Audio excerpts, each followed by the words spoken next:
오늘 레위 지파의 분배인데요. 지난 주일에 살펴본 것처럼 여호수아는 분배를 너무너무 잘했어요. 사람은 누구나 더 좋은 땅을 가지고 싶어하고 더 넓은 땅을 가지고 싶어해요. 이건 인간의 본성이죠. 이스라엘 사람들은 누구나 다 더 좋은 땅을 더 많이 가지고 싶어 했어요. 그런데 어떤 잡음도 없이 여호수아는 땅 분배를 너무너무 잘했어요. 이스라엘 역사 가운데 땅 분배로 인한 내부의 분열이 없었어요. 지난 시간에 살펴본 것처럼 여호수아가 한 것과 하지 않은 것 두 가지씩 있었죠. 자기 혼자 독선적으로 결정해서 내가 하나님 음성 들었어 하면서 이스라엘 백성들에게 너는 여기 살고 너는 여기 살고 이렇게 분배하지 않았어요. 리더들과 함께 했어요. 자기 혼자 결정하지 않고 12지파 모든 족장들과 함께 결정했어요. 두 번째는 밀실에서 야합하지 않았어요. 리더들이 탐심을 가졌다면 자기들 더 좋은 땅, 더 넓은 지역 차지하려고 서로 야합했을 거예요. 그런데 밀실에서 야합하지 않고 이 리더들은 여호수아와 함께 제비뽑기로 결정했어요. 모두 다 공평하게 하나님께서 정해주시는 지역에서 살기로. 제비뽑기예요. 그러니 누가 봐도 불법과 부정이 들어갈 소지가 없었어요. 모두 다 하나님의 뜻으로 받아들이고 제비 뽑은 대로 지파별로 흩어지고 지파 내에서 가족별로 다시 제비 뽑아서 흩어져서 살았어요. 이러한 지혜가 우리에게 있기 원합니다. 오늘 본문 21장은 레위 지파의 분배입니다. 레위 지파는 제사장 지파입니다. 우리 아이가 6학년에 올라갔을 때 학교 선생님이 첫날 반의 모든 아이들을 집으로 돌려보낸 후에 저희 아들만 남으라고 그랬어요. 선생님이 왜 나만 남으라고 했을까 했는데 선생님이 너하고 나하고 비밀이야. 이제부터 다른 반 아이들에게 말하지 말고 너와 나의 비밀이야. 그런 말씀을 하시면서 사실은 선생님도 목사님 딸이야. 네가 목사님 아들이니까 남으라고 한 거야. 그러면서 이 말씀을 하셨어요. 목사님의 아들과 딸은 똘똘이가 되거나 망나니가 된단다. 여러분, 왜 선생님이 이 말씀을 하셨을까요? 제 친구들 중에도 목사님 아들들이 있어요. 근데 지금 교회 안 다니는 친구들 많아요. 왜 목사의 아들이 교회를 안 다닐까요? 왜 신앙을 잃어버렸을까요? 왜 영적으로 망나니가 되었을까요? 교회에서 상처를 너무 많이 받아서 그래요. 교우들이 엄마 아빠한테 너무나 가슴 아프게 하는 그런 비인간적인 대우를 받는 모습들에 상처받아서 그래요. 물론 목회자 자녀들의 탈선이 성도들만의 탓이라고 말할 수는 없겠죠. 부모의 잘못이 더 크고 더 책임이 중요하겠지만 선생님 말씀처럼 목회자 자녀들은 영적으로 좋은 그리스도인이 되거나 아니면 영적으로 망나니처럼 주님 곁을 떠나버리거나 그런 일들이 너무나 많아요. 그래서 선생님이 너는 똘똘이가 되라고 말씀하신 거죠. 본문 보겠습니다. 1절에 레위 사람의 족장들이 순서를 주목해 주세요. 분배의 본문에서는 언제나 이 순서예요. 우리 생각에는 이스라엘 모든 백성들의 가장 우두머리가 여호수아잖아요. 탑 리더가 여호수아니까 눈의 아들 여호수아가 맨 먼저 나올 것 같은데 분배 본문에서는 언제나 제사장 엘르아살이 먼저 나와요. 대제사장 엘르아살, 그 다음에 눈의 아들 여호수아, 그 다음에 12지파의 족장들, 이런 순서로 나옵니다. 이 순서가 메시지예요. 무슨 메시지를 우리에게 던져주고 있어요? 땅 분배는 세상의 논리대로 하지 않을 거다. 영적인 원리대로 할 거다. 하나님의 뜻대로 분배할 거야. 이게 이 순서에 담겨 있는 거예요. 대제사장이 먼저 나와요. 그리고 정치적인 리더였던 여호수아가 두 번째로 나와요. 이 순서를 기억해야 돼요. 하나님의 뜻대로 그러니까 분배할 때도 예배하듯이 하나님 앞에서 부끄러움 없게 하나님의 말씀대로 하나님의 뜻대로. 그래서 대제사장 엘르아살의 이름이 먼저 나오는 것이죠. 그 레위 사람들이 그 리더들에게 와서 가나안 땅 실로에서, 실로는 세겜 옆에 있습니다. 실로에서 여호수아와 또 엘르아살과 족장들에게 여호와께서 모세에게 명령하셔서 우리 레위 지파 사람들이 거주할 성읍들과 가축들이 있을 목초지들을 주라고 명령하지 않았습니까? 이제 우리에게도 성읍과 목초지를 주십시오 요청한 거죠. 그래서 3절에 이스라엘 자손들이 여호와의 명령을 따라 자기들 기업에서, 이미 12지파의 기업 분배가 끝났어요. 그 끝난 12지파가 자기들이 받은 기업 중에서 레위지파 사람들의 성읍으로 나누어 준 거예요. 안 돼, 우리 땅은 우리가 살 거야. 너희들이 오면 좁아지잖아. 너희 성읍들 또 목초지 안 줄 거야. 이러지 않았어요.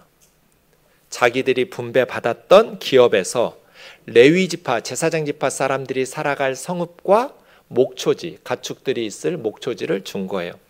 그런데 가운데 성읍을 두고요, 레위지파 사람들이 살고 있는 마을을 가운데다 두고 동서남북 사방으로 1000규빗씩 목초지를 주었어요. 그러니까 가운데 레위지파 사람들이 살아가는 마을 성읍의 주변의 목초지는 450m, 1000규빗 정도씩의 넓이를. 그러니까 한 도시 전체를 다 주는 거 아니에요?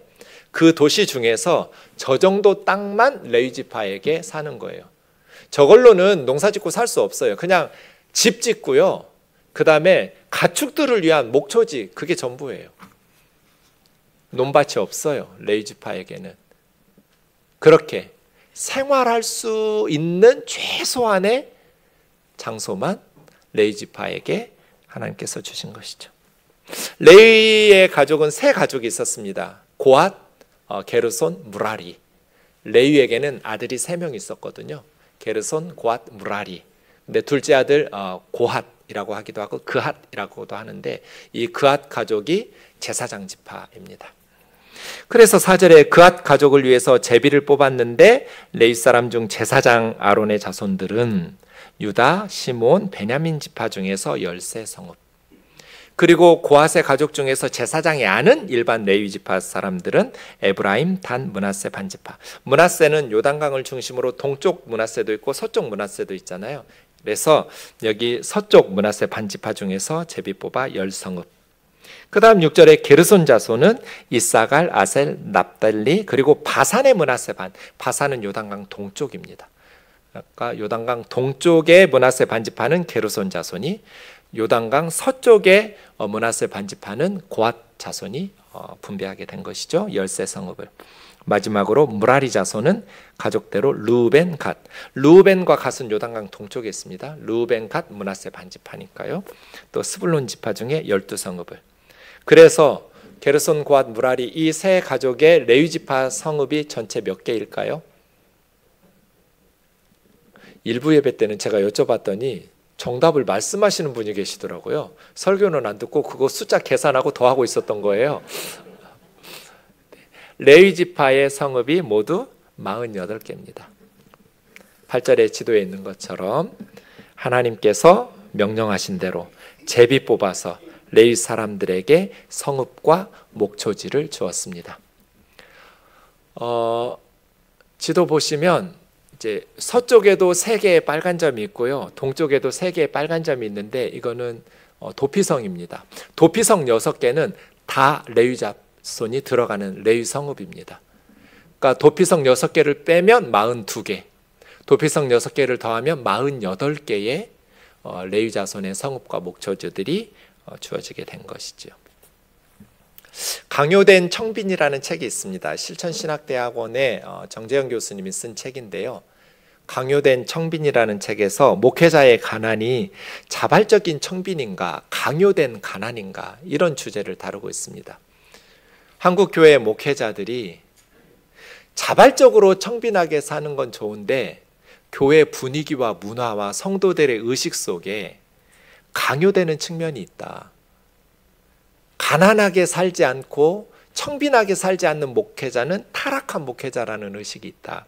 성경에 돈을 사랑하는 것이 일만하게 뿌리이고 또 돈과 하나님은 겸하여 섬길 수 없다는 말씀들이 있기 때문에 성도들은 목회자라면 청빈한 삶을 살아야 한다고 생각한다. 근데 청빈한 삶이 바람직한 삶이라면 목회자들만 이렇게 살면 안 되잖아요. 청빈한 삶이 바람직한 삶이라면 목회자들뿐 아니라 모든 성도들에게도 적용되어야 하지 않냐는 거예요. 성도들은 가난하고 청빈한 것을 바람직한 건 아니야 라고 생각하는데 왜 목회자들은 가난한 것을 당연시 여기는가? 정재영 교수님이 던졌던 강요된 청빈이라는 책에 청빈이라는 이 책에서 던졌던 화두를 오늘 본문 여호수아 21장에서 찾아볼 수 있지 않을까. 우리가 어떻게 성경적으로 목회자들의 경제적인 삶에 대해서 생각하는 것이 옳을까라는 것을 생각해 보려고 합니다. 두 가지인데요. 첫 번째 먼저 분배 본문의 구조를 보겠습니다. 13장부터 21장까지가 나누라 분배 본문입니다. 13장에서는 요단강 동쪽의 두 지파 반의 분배 내용을 기술을 했습니다. 이미 모세 때 요단강 건너오기 전에 분배했어요. 루벤 지파, 갓 지파, 므낫세 반 지파. 그리고 14장 1절에서 5절까지는 분배 원리에 대해서 지난 주일 설교입니다. 여호수아는 혼자 독선적으로 결정하지 않고 리더들과 함께 했고 밀실에서 야합하지 않고 제비뽑기로 공정하게 하나님의 말씀대로 순종하면서 누구도 내분이 발생하지 않고 분열이 일어나지 않을 수 있도록 공정하게 의롭게 분배했어요. 분배 원리가 1절에서 5절이었어요. 그 다음 6절부터 이제 서쪽 지역의 9지파 반의 분배가 시작되는데 갈렙의 가족 스토리가 제일 먼저 기록되어 있어요. 갈렙은 이미 우리가 싸워서 확보된 도시 달라고 하지 않았어요. 그냥 우리 가족에게는 싸워야 될 땅 하나 분배해 달라고. 그럼 우리가 가서 싸우겠다고. 내 나이 85세인데 아직도 젊었을 때처럼 나 건강하다고 싸울만 하다고. 우리 가족에게는 정복해야 될 원수들이 있는 도시 그냥 지정만 해주면 우리가 싸워서 차지하고 살겠노라고. 갈렙. 그 다음 서쪽에 9지파 반이 15장부터 19장까지 분배되고 있습니다. 마지막 19장 끝에 여호수아의 가족이 땅 분배 받는 내용으로 서쪽 분배가 끝났습니다. 갈렙에서 시작해서 여호수아에서 끝났죠. 그 다음 20장은 6개의 도피성, 동쪽의 3개를 모세가 지정한 것처럼 여호수아도 서쪽의 3개의 도피성을 결정하는 내용이 20장에 나옵니다. 그리고 오늘 본문 21장이 마지막으로 레위 지파 사람들이 땅 분배를 받는 본문입니다. 자, 이 구조에서 여러분 뭐가 보이세요? 제사장 지파인 레위 지파는 다른 12지파가 다 자기의 기업을 차지한 후에 맨 마지막으로 기업을 차지했어요. 뭐 기업도 아니에요. 성읍과 목초지예요. 이것이 첫 번째 원리입니다. 자기 몫을 먼저 챙기지 마라. 맨 마지막이었어요. 성도들의 삶을 먼저 챙겨야죠. 그게 목회자예요. 교회 리더들은 성도들을 먼저 챙겨야 돼요. 자기 목 먼저 챙겨놓고 주의 종을 잘 섬겨야 여러분이 복 받습니다. 자기 좋은 땅 먼저 차지한 후에 나머지로 여러분 나눠 가지세요. 이러지 않았어요. 다른 지파와 가족들이 다 자기 기업을 차지한 후에 맨 마지막으로 레위 지파 제사장들이 자기 몫을 할당받았어요. 언젠가 저희 어머님이 이런 말씀 하시더라고요. 나는 딸 넷은 다 자기 집을 가지고 사는데 하나밖에 없는 아들은 집이 없다. 제 얘기하는 거예요. 엄마가 제일 아끼는 아들이 집이 없고 이렇게 사는 것이 너무 가슴 아프다. 엄마가 도와줄 테니까 작은 집이라도 하나 사자. 그래서 제가 그때 여호수아 21장을 알았던 거는 아닌데 나는 우리 우면동 교회 식구들 다 집 산 후에 그 다음에 집을 사겠다고 대답했어요. 그때 어머니가 집 안 사겠다는 얘기구나 그랬어요. 저는 집 안 사겠다고 말한 적이 없어요. 분명히 저의 대답은 우면동 교회 성도들이 다 집을 사고 난 후에 내 집을 사겠다고 대답했어요. 그러니까 여러분 빨리 집을 사세요. 그렇게 집사님하고 집사라고 불러주는데 왜 집을 못 사세요? 여러분이 집을 사야 저도 집을 살 거 아니에요. 맨 마지막에. 근데 사실 제가 어머니 앞에 그런 대답을 한 것은 평소에 제가 무슨 생각을 하고 있었냐면 여호수아 21장 때문이 아니라 목사된 초창기에 전세금이 계속 올라갔어요. 목사들은 예배당 근처에서 살아야 하잖아요. 전세금 올라간다고 먼 지역으로 싼 데로 이사 갈 수가 없잖아요. 날마다 새벽 예배를 나와야 되는데 교회당 근처 마을에서 살아야 되는데 저는 강남구하고 서초구만 살았잖아요. 계속 전세금이 너무나 가파르게 오르는 거예요. 성도님들이 울면서 떠났거든요. 목사님 참 좋은 교회 이제 만났는데 전세금이 너무나 많이 올라서 이 동네에서 이제 우리는 살 수가 없어서 멀리 이사 가야 돼서 교회를 옮겨야겠어요. 울면서 성도들이 떠날 때마다 진짜 제가 너무 가슴 아팠거든요. 그래서 하나님 앞에 얼마나 열심히 기도했겠어요. 하나님 전세금 좀 우리 성도들이 낼 수 있을 만큼 천천히 올려달라고. 하나님 제 기도 안 들으시더라고요. 근데 성도님들은 떠나도 목사인 저희 가정은 떠날 수가 없잖아요. 제일 싼 전셋집에 살고 있는데 그 동네에서 전세금이 올라가니까 걱정을 많이 했어요. 몇 달 전부터. 근데 결과적으로는 얼마 전에 제가 설교했던 것처럼 제가 결혼 생활 30년 동안 딱 한 번 전세금 올려달라는 주인을 만났어요. 딱 한 번만 올려줬어요. 그것도 2천만 원 올린다고 그래서 이사 간다고 그랬더니 1,000만 원 깎아줘가지고 1,000만 원 올려준 게 전부예요. 저의 전세금 올려준 거는. 근데 그 해에도 그냥 전세금 올리지 않고 넘어갔어요. 그때 제가 두 가지 생각을 했어요. 첫 번째는 목사 믿음 별거 아니구나. 제가 교회에서 그렇게 믿음으로 살라고 교우들에게 설교했는데 전세금 올려줄 때가 다가오니까 재계약 날짜가 다가오니까 몇 달 전부터 잠이 안 오는 거예요. 걱정이 돼가지고. 돈은 없고 몇 천만 원 올려줄 돈은 없는데 이제 이사 갈 집도 없고 걱정을 많이 했어요. 참 내가 믿음이 없구나. 그러면서 기도했어요. 회개하면서 하나님 다음번에는 그때도 걱정하겠지만 이렇게 몇 달 동안 잠 못 자고 고민하지는 않게 해주세요. 믿음이 조금이라도 더 자라나서 덜 걱정하게 해주세요. 그리고 언젠가 돈 없어도 계약 기간 돼도 하나님 믿고 편안히 잠 잘 자게 해주세요. 그렇게 기도했어요. 목사 믿음 별거 아니구나. 그거 깨달았어요. 두 번째 깨달은 것은 우리 성도들이 이렇게 살겠구나. 사람은 자신이 직접 경험해 보지 않으면 그 사람의 심정을 알 수가 없어요.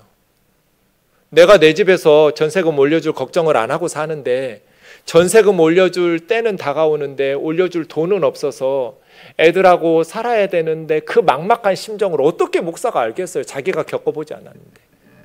그래서 제가 그때 결심한 거예요. 우리 교우들, 우리 교회 식구들 집 다 산 후에 나는 마지막으로 사야겠다.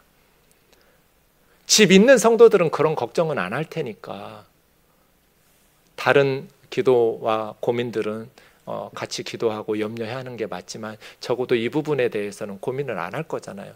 근데 집 없는 성도들은 이런 걱정하면서 살 거잖아요. 근데 목사가 그 걱정을 안 하면 그 성도들의 간절함으로 기도를 하겠냐고요. 그래서 맨 마지막이에요. 엄마 나는 우리 교우들 집 다 산 후에 마지막으로 살 거라고. 내가 그 상황에 처하지 않으면, 내가 그런 삶을 살지 않으면 우리 교우들의 힘든 삶을 나는 이해할 수 없기 때문에, 공감할 수 없기 때문에. 교회 리더들은 최선을 다해서 성도들을 먼저 챙겨야 돼요. 그 리더예요. 자기 몫을 먼저 챙기는 게 아니라 힘들게 살아가고 눈물나게 살아가고 있는 교우들을 먼저 돌아보는 거예요. 그래야 우리 우면동 교회가 돈 없어도 서럽지 않은 교회가 돼요. 교회에서도 돈이 없으면 서럽잖아요. 근데 그럼 그건 교회가 아니에요. 돈이 없어도 서럽지 않은 교회를 만들어야죠. 그러려면 리더들이 가난하고 절박한 상황 속에서 한숨 짓는 성도들에게 믿음 없다고 꾸중하고 기도하라고 다그치기 전에 얼마나 힘들까? 얼마나 괴로울까? 그 심정을 먼저 헤아려야죠. 그래야 교회죠. 왜 하나님께서 13장부터 시작했는데 24장에서 여호수아 끝나요. 맨 끝에 21장에서 제사장 영적인 리더들 레위 지파의 땅 분배를 하라고 말씀하셨을까요? 왜 순서를 하나님께서 이렇게 잡아놓으셨을까요? 이게 메시지예요. 영적인 리더들은 백성들의 삶을 먼저 챙겨야 된다. 자기 몫을 먼저 챙기는 건 리더 자격이 없다는 거잖아요.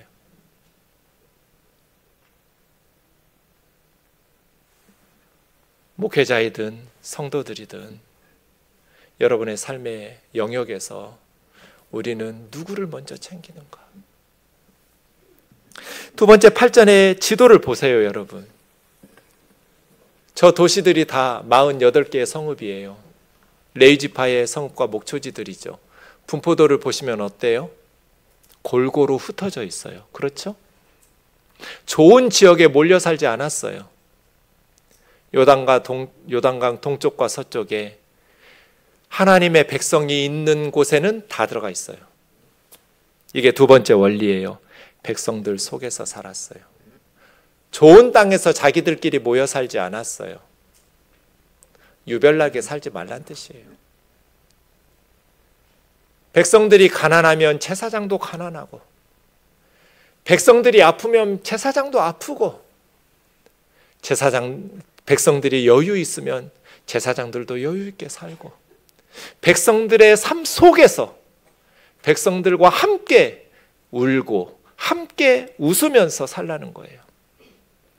백성들이 농사 짓고 살면 제사장도 농촌에서 살고, 섬에서 물고기 잡으면서 살면 섬에 들어가서 그 백성들의 삶의 현장에서, 살기 좋은 도시에서 오라고 부르지 말고 너희들이 백성들의 삶의 현장으로 들어가라는 거잖아요. 요즘 목회자들 청빙하려고 인터뷰하다 보면 우리 교회는 운전을 좀 목회자들이 해야 되는데 그러면 대부분 싫다고 한대요. 내가 설교하고 가르치려고 목사 됐지 운전하려고 교회 목사 된 줄 아냐고 기분 나빠하면서. 저는 새벽에 우리 교우들 운전하면서 같이 예배 드리는 시간이 제일 행복한 시간이에요. 비가 오나 눈이 오나 저를 기다리고 서 있어요. 같이 가서 태워가지고 교회당 데리고 와서 같이 새벽 기도하고 같이 데려다 주는 게 너무나 행복해요. 설교하는 사람이에요, 목사가? 그냥 말씀 가르치기만 하면 돼요? 그게 목회가 아니에요. 성도들의 삶의 현장 속으로 들어가서 같이 땀 흘리고 같이 울고 같이 웃고 기뻐하면서 성도들 속에서 살아야죠.